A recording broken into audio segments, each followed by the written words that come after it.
Di antara nikmat yang sering kita nggak sadari itu adalah nikmat Allah menyelamatkan kita dari banyak kerugian.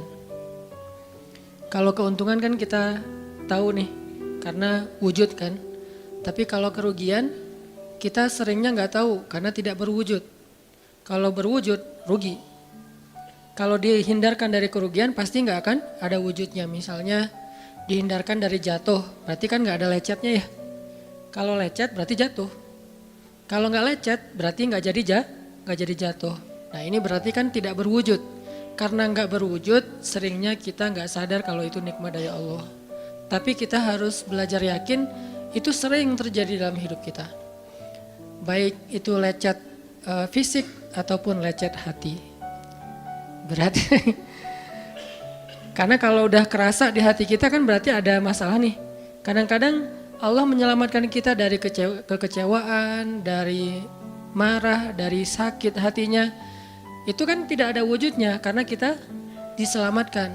Tapi yakin bahwa sesungguhnya itu juga nikmat dari Allah. Makanya harus tetap bersyukur walaupun kita kadang gak bisa menghitung nikmat Allah.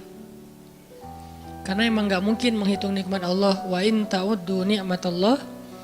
Gak mungkin kita bisa menghitung nikmat Allah. Gampangnya misalnya coba aja, ada nggak kita yang bisa ngitung jumlah tetes air hujan ketika turun hujan? Itu baru satu nikmat ya, hujan doang nih. Bisa nggak ngitung berapa tetes air hujan yang jatuh ketika kita lagi musim hujan? Atau sekali hujan aja nih, setengah jam berapa tetes? Nggak ada yang bisa ngitung. Itu aja nggak sanggup, apalagi nikmat-nikmat yang lebih besar. Nah jadi tetap walaupun kita nggak sadar nikmat Allah apa, tapi kita pakainya bukan cuma dengan logika. Hidup saya kayaknya gini-gini aja logikanya nih. Tapi kalau kita beriman sebetulnya nggak gini-gini aja. Hidup kita tuh harusnya lebih parah dari ini nih. Hidup kita tuh harusnya banyak masalah. Cuman sebagian besar masalah udah Allah hindarkan. Udah Allah selamatkan kita dari masalah-masalah itu. Cuman dikasih sebagian kecil sebagai pengingat buat kita. Kadang-kadang kalau nggak dikasih masalah sama sekali kita suka jauh dari Allah. Karena Allah kangen. Di antara hadis kangennya Allah kepada kita tuh, Allah kalau kangen kepada hambanya dikasih ujian. Hamba yang kayak gimana? Hamba yang kalau nggak dikasih ujian nggak deket sama Allah. Sehingga kalau Allah kangen sama kita, yang nggak deket sama Allah nih suka lupa sama Allah, Allah kasih kita ujian. Tapi ujian yang dikasih juga ujian yang insya Allah masih ketahan sama kita. Karena Allah gak mau ngasih kita ujian yang mencelakai kita. Kalau itu terjadi namanya bukan ujian, tapi namanya azab. Dan insya Allah orang beriman gak dapat itu. Yang dapat kayak gitu tuh kelasnya udah kelas Firaun, Haman, Korun, Namrud ya. Abu Jahal, Abu Lahab itu kayak gitu tuh. Tapi kalau kelas orang muslim yang udah beriman cuman gak soleh-soleh amat, insya Allah yang dikasih bukan azab, yang dikasih adalah ujian. Kenapa? Allah kangen dengerin curhat kita di sepertiga malam. Allah kangen ngeliatin kita menangis dan manja kepada Allah. Allah kangen kita bangun tengah malam atau sepertiga malam berdoa kepada Allah. Allah kangen kita berdiri dan sujud dengan waktu yang lama. Kadang-kadang sujudnya setengah jam, saking lagi berserah diri kepada Allah. Allah kangen, makanya dikasih ujian dikit. Tapi ujian yang dikasih ke kita tuh sedikit dibandingkan yang Allah hindarkan dari kita. Tapi mana buktinya dihindarkan? Kalau ada buktinya namanya gak dihindarkan. Kalau sudah wujud namanya kena. Kalau gak kena pasti gak ada wujudnya. Terus gimana kita tahu? Kita mungkin gak tahu, tapi kita bisa meyakininya, iman. Makanya yang dipakai bukan hanya logika, tapi juga iman. Karena Allah Subhanahu wa taala menyelamatkan kita siang dan malam. Kulla yaumin huwa fi sya'n. Itu ayatnya. Kulla yaumin huwa fi sya'n. Setiap hari Allah sibuk menyelamatkan kita. Salah satu tafsir dari kalimat fi sya'nin adalah Allah sibuk menyelamatkan kita. Setiap hari kulla yaum. Sibuk menyelamatkan fulan-fulan, sebanyak jumlah manusia, sebanyak itulah yang Allah selamatkan. Bukan cuma mukmin, bahkan orang kafir juga kadang Allah selamatkan. Cuman di dunia, kalau di akhirat beda lagi ceritanya. Kalau di dunia, rahmat Allah semuanya dikasih. Baik kepada mukmin ataupun kepada yang tidak mukmin. Dikasih rahmat Allah di dunia, tapi di akhirat hanya berlaku bagi orang-orang yang beriman. Kenapa orang yang tidak beriman kok dikasih rahmat Allah di dunia? Karena di sisi Allah dunia itu kecil, gak terlalu berharga, makanya dikasih semuanya. Akhirat itu berharga, makanya dikasih buat yang Allah sayangi, yang Allah pilih doang, yaitu orang yang beriman. Jadi jangan sampai kita berpikir Allah tuh kayaknya gak fair, kok orang gak beriman dikasih rahmat di dunia? Karena dunia itu gak terlalu berharga di sisi Allah. Seandainya dunia itu ada harganya walaupun sebelah sayap nyamuk, gitu kan hadisnya, gak akan Allah kasih itu dunia kecuali kepada orang beriman. Tapi berhubung lebih ringan daripada sebelah sayap nyamuk, dikasih kepada semuanya. Ibaratnya kalau kita ngasih kayak ngasih lagi jalan gitu ya, naik angkot misalnya, naik angkot terus sama istri nih naik angkot berdua. Terus pas turun angkot, harga angkotnya tuh misalnya 3.000, udahlah kasih aja 5.000. Karena 2.000 yang kita kasih, nggak mungkin istri kita komplain, kemarin aku minta nggak dikasih, nggak akan mungkin kan? Kenapa? Cuma 2.000, tapi coba ngasih 100.000, beda tuh. Karena dia sesuatu yang ringan, maka tidak perlu komplain, 2.000 doang, saya juga dikasih lebih dari itu. Harusnya kita sadar bahwa dunia itu 2.000-an. Dunia itu cuma 2.000-an, nggak terlalu berharga lah, walaupun tetap butuh, nggak berharga juga butuh. Sehingga ketika ada orang yang tidak beriman dikasih 2.000-an kayak gini, kita yang beriman jangan sirik. Mending saya nggak beriman kalau kayak gitu. Ternyata nggak beriman juga dapat tuh banyak, nggak banyak, cuma 2.000-an. Dan kita mah dikasih lebih banyak dari itu, cuman yang dilihat 2.000-nya, bukan yang ratusan ribunya. Ini artinya teman-teman, yuk kita tetap belajar bersyukur kepada Allah. Walaupun kita nggak sadar nikmat Allah itu apa. Kita nggak bisa ngitung dengan logika kita. La tuhsuha, nggak mungkin bisa dihitung dengan logika. Tapi kita masih punya logika iman. Yang kita yakin, kulla yaumin huwa fi sya'n. Setiap hari itu Allah ngasih nikmat buat kita. Setiap hari itu Allah menyelamatkan kita dari banyak masalah. Setiap hari. Bukan pernah tuh dulu gua nyelamatin lo, enggak. Setiap hari diselamatin. Kita ada orang yang kadang-kadang nyelamatin kita dari satu musibah, itu kan berjasa dan kita kayak ngingat seumur hidup kan ya. Dianggap kayak orang yang paling berjasa dalam hidup kita. Dulu hampir putus gara-gara dia nggak jadi putus gitu. Nyambung lagi dalam bentuk yang halal misalkan ya. Berarti kan dia paling berjasa nih. Kalau nggak gara-gara dia nih udah putus tuh. Kalau nggak gara-gara dia udah cerai nih. Alhamdulillah gara-gara si fulan, gara-gara ustadz itu, gara-gara teman saya, gara-gara orang tua. Kita yang tadinya hampir bercerai, gak jadi bercerai kan dia berarti berjasa banget dalam hidup kita, menyelamatkan rumah tangga. Allah menyelamatkan kita dari yang kayak gitu-gituan tuh kulla yaum, setiap hari. Kalau yang belum menikah, setiap hari Allah menyelamatkan kita dari zina. Apalagi kita hidup di zaman fitnah. Apalagi kita hidup di kota besar kayak di Bandung, yang fitnahnya mungkin lebih besar daripada di desa. Dengan mudah kita bisa terjerumus ke dalam dunia-dunia yang kayak gituan. Mudah banget. Tapi setiap hari diselamatin, besok diselamatin lagi, lusa diselamatin. Walaupun seringkali Allah pengen nyelamatin kita, kitanya aja yang kekeh gak mau diselamatin. Udah jatuh, Allah selamatkan dari apa? Dari makin terpuruk. Kadang-kadang kan jatuh ketiban tangga nih. Jatuh doang gak ketiban tangga. Allah selamatkan. Kalau gak diselamatkan 100%, minimal diselamatkan sebagiannya. Supaya kita gak benar-benar hancur. Itu sering. Yang pernah merasakan masa-masa kelam di masa lalunya, harusnya kan ketika kita dulu kayak gitu kita mungkin udah mati kali ya. Yang sering tawuran misalnya, yang sering tarung di jalan, alasannya alasan sepele gitu. Kayak kemarin saya pas ke Jakarta ada acara di daerah Bintaro tuh, lagi jalan, ada tawuran pelajar, pada bawa golok, bawa samurai, bawa celurit segala macam. Kita agak-agak kaget karena kita platnya plat D gitu kan. Agak bahaya nih di Jakarta soalnya. Langsung kita gimana nih plat D, masa mau ditutup pakai tangan, gak mungkin kan ya mobil. Akhirnya la haula aja. Coba bayangin, mungkin sebagian kita pernah ngalamin masa kayak gitu dan mungkin lebih parah. Yang kayak gitu-gitu mah udah jadi kayak sarapan lah. Kalau nggak makan siang. Kayak gitu-gitu, udah sering. Kenapa masih bisa selamat dan sekarang bisa duduk di masjid? Kalau bukan karena Allah menyelamatkan kita. Jadi kalau ada yang cerita ke saya itu tentang pengalaman masa lalunya yang luar biasa kelam, saya itu selalu bukan takjub ke dianya, takjub ke Allahnya. Bukan takjub karena dia bisa berhijrah, takjub karena Allah masih menyelamatkan dia dan menghijrahkan dia. Sehingga ketika dengar cerita kayak gitu, yang kita ucapkan adalah Masya Allah, Alhamdulillah.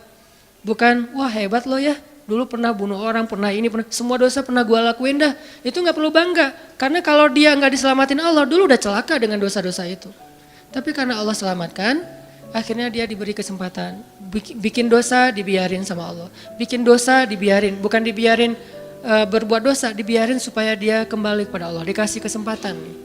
Dan itu gak sehari, bertahun-tahun kan kita kayak gitu, masih aja Allah biarin, masih Allah kasih kesempatan. Ini artinya teman-teman, benar kulla yaumin huwa fi sya'an. Setiap hari itu Allah selalu jagain kita. Setiap hari itu Allah selalu nyelamatin kita dari banyak masalah. Kalau yang udah nikah, mungkin di hari-hari pertama atau tahun-tahun pertama nih pengalaman pernikahan ya. Ya nggak apa-apa deh. Sedikit lah ya, saya mah nggak terlalu berpengalaman. Ada yang lebih berpengalaman dari saya lah ya, ada sedikit pengalaman. Biasanya orang yang baru nikah ujiannya itu 3 tahun pertama. Kalau dia bisa ngelewatin masa 3 tahun pertama, insya Allah agak lebih mudah ke depannya. 3 tahun pertama ini paling berat. Apalagi kalau dia nikahnya, alhamdulillah gak pacaran. Kalau pacaran kan ujiannya udah sebelum nikah udah banyak ujian ya. Pas sudah nikah ya udah selesai. Bukan udah selesai ujiannya, udah gak ada yang perlu udah hambar aja. Udah plan ya.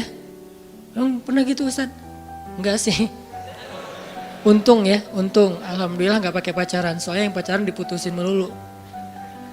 Jadi yang udah pacaran lama, pas udah nikah, kita mau ngapain lagi ya? Kayaknya udah semua ya. Oh iya, udah semua. Bulan madu dari dulu juga udah sering. Kan udah agak-agak plan gitu kan. Tapi kalau yang belum nikah, belum pacaran, nikah nih. Jadi kayak benar-benar baru pacaran, cuman ada konsekuensi lain yang mungkin ini jadi kayak semacam ujian lah biar sabar. Masa-masa adaptasi, masa-masa saling mulai mengerti, oh ternyata kamu tuh kayak gini dan segala macam. Apalagi kalau baru nikah langsung LDRan kan berat banget tuh. Nikah LDRan, pacaran LDRan aja berat. Bener gak sih? Nggak ngaku Pacaran LDRan aja berat, apalagi nikah LDRan. Kenapa? Pacaran itu kan masih banyak pantangan. Nikah kan udah masih banyak ibadahnya. Tapi nggak boleh ibadah, coba gimana? Nggak sengsara tuh, merana kan? Harusnya boleh tapi nggak boleh. Yang tadinya nggak boleh aja sengsara, apalagi udah boleh. Nah ini artinya setiap hari dalam tahun-tahun pertama pernikahan kita bisa aja mengatakan, udah deh, saya talak kamu. Apalagi laki-laki. Kalau nggak sabar dikit keluar kata-kata talak. Kalau udah keluar nggak bisa ditarik lagi tuh. Karena kalimat itu walaupun guyon tetap kena kan. Guyon aja kena apalagi serius. Enggak usah, saya waktu itu lagi dikuasai amarah. Emang ada yang cerai dalam keadaan nyaman? Kita talak yuk gitu. Nggak ada kan. Yang namanya cerai pasti marah tuh. Jadi nggak ada istilah gara-gara marah terus talaknya nggak berlaku, nggak. Maksud marah yang nggak berlaku talak itu kalau sampai hilang akal. Tapi rata-rata kita masih berakal sih walaupun marah juga. Karena ada orang yang marah tuh kemudian dia jadi kayak orang yang gila gitu gara-gara marahnya itu hilang akal. Tapi kalau masih berakal, masih mukallaf, masih bisa berpikir, ya namanya cerai nggak ada yang nggak marah. Yang namanya cerai pasti marah. Aku talak kamu. Gak ada, udah talak manggilnya say. Udah gitu pakai emoticon yang love gitu. Tapi talak kan agak-agak klise ya. Gak ada, pasti emoticonnya tuh berderai-derai atau hatinya terbelah kan gitu kan ya. Lagi rame soalnya tuh yang kayak gitu-gitu. Ini artinya bahwa yang namanya talak gak ada nyamannya. Pasti lagi marah dan tetap berlaku teman-teman. Kalau nggak Allah membimbing lisan kita, mungkin hari kedua udah talak tuh. Kalau Allah nggak membimbing hati kita, mungkin bulan pertama udah talak. Berarti kulla yaumin huwa fi sya'an. Sebetulnya kalau dengan logika iman, harusnya kita yakin Setiap hari itu Allah pasti nyelamatin kita, setiap hari. Cuman karena udah diselamatin jadi gak ketahuan. Kalau gak diselamatin ketahuan. Mau jatuh di jalan nih, naik motor nih. Mau keserempet harusnya jatuh. Tapi gak jadi keserempet. Atau keserempet dikit gak jatuh. Kan kita suka lupa kalau kayak gitu kan ya. Kalau udah jatuh baru ingat. Kan saya tadi udah baca bismillah, kenapa masih jatuh? Gitu kan. Tapi kalau nggak jatuh, kita lupa bahwa ternyata perjalanan kita itu dilindungi oleh Allah sehingga kalau udah sampai bilang alhamdulillah. Jadi banyak yang kita nggak bisa ngitung karena memang tidak terjadi. Kenapa nggak terjadi? Allah yang menyelamatkan kita. Kulla yaumin huwa fi sya'an. Sehingga tetap walaupun mungkin kita nggak ngerasain, bilang aja alhamdulillah, alhamdulillah setiap hari aja gitu. Karena nggak ada ruginya juga kita ngomongin alhamdulillah. Satu-satunya kata atau nama yang nggak rugi disebut cuma nama Allah. Dan satu-satunya nama yang rugi kalau disebut nama mantan. Itu nggak enak banget nyebutnya. Kadang-kadang lagi ngobrol sama temen atau lagi kenalan di dalam kampus nih ya, atau kelas anak baru ceritanya. Kan kenalan nih, dipanggil nama sama guru satu-satu. Pas ada satu nama misalnya namanya siapa gitu kan ya. Kita sendiri yang pas nama itu disebut langsung meriang. Lah kamu kenapa? Itu nama mantan saya bu. Kan suka gitu ya. Sampai ada nama jalan bisa buat dia kegeeran sendiri. Saya pernah di Masjidil Haram ada salah satu nama gate. Nama gate tuh, bukan gate Masjidil Haram ya. Kalau gate Masjidil Haram semuanya nama cowok. Kan gak mungkin saya punya mantan cowok kan. Salah satu gate di hotel lah. Itu namanya tuh nama, pokoknya gak usah disebut, ketahuan ntar. Di stalking lagi ya. Ada salah satu gate di hotel besar kayak Zam-Zam Tower gitu. Gate-nya tuh namanya nama seseorang. Pas ngeliat tuh, hah, gitu doang. Coba bayangin, nama aja bisa bikin kita calangap. Nama, coba. Jadi satu-satunya nama yang kalau disebut itu bikin kita nggak nyaman, itu nama muatan. Dan satu-satunya nama yang kalau disebut bikin kita dapat kebaikan cuma nama Allah Subhanahu wa taala. Setelah itu baru nama Muhammad sallallahu alaihi wasallam. Makanya enggak ada ruginya lah bilang bismillah, innalillah, astagfirullah, masya Allah, subhanallah dan segala macam yang ada kata Allahnya.